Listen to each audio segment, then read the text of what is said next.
Hi, I'm Chap Bettis, author of The Disciple Making Parent, and this is my audio blog, where I read some of my blog posts in audio format for your convenience. In today's episode, we're going to be thinking about the question, how do I lead when I don't know where I'm going? I was recently asked this question by an earnest new husband. He's easygoing with an energetic wife. Both wanted to honor the Lord.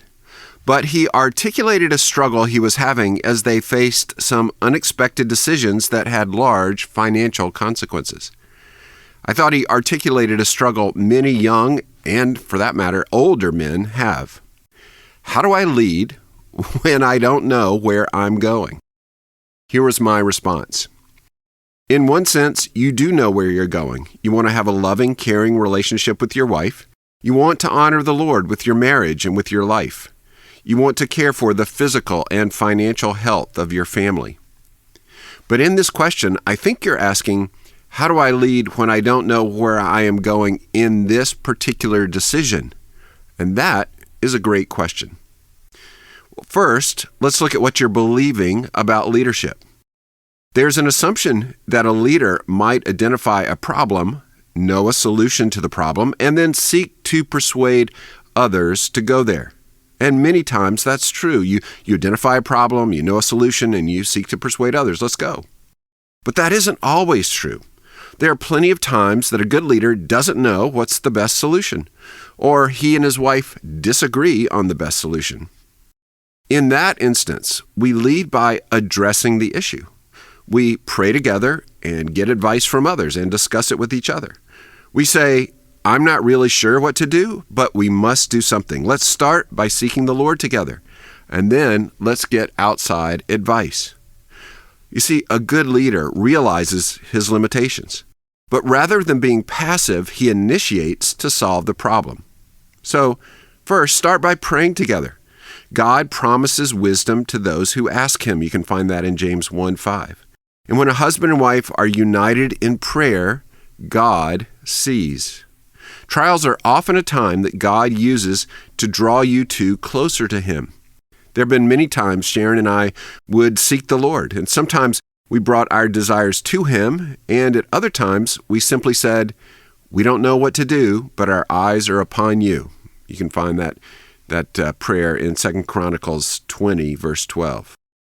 In addition, seek out lots of godly counsel. Now, hearing from others will not solve all the problems.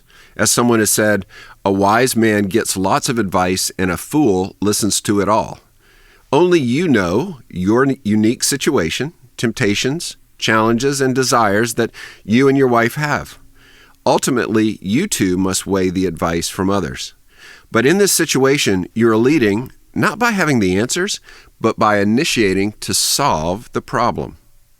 See, leadership involves oversight and initiative. It's not passive. In your case, it means gathering more information, weighing the options, and praying together. Even if you don't know what to do, you do know that something needs to be done.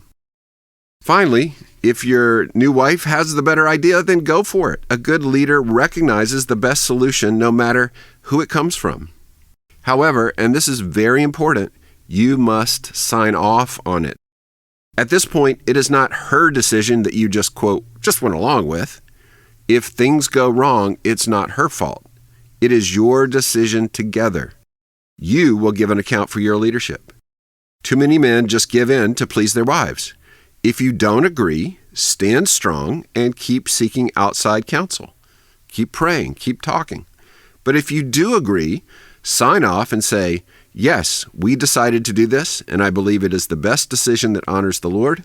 I'm so thankful to have a wife with good insight. Marriage is full of decisions. This is the first of many. You will have to weigh many factors, and there will be times you'll have to make a decision when you don't know all the facts or you haven't researched it as much as you would like. That's life. Seek the Lord together, and the Lord will guide you. Thank you for listening to the Disciple Making Parent audio blog. Do you have young children, or do you know someone who does? Then you might want to check out our video course where we talk about the biblical foundations of parenting. It's specifically aimed at parents of young children, although parents of all ages would benefit. You can find more information on our website or at Parenting with Confidence Study. That's parentingwithconfidencestudy.com. Thanks for listening.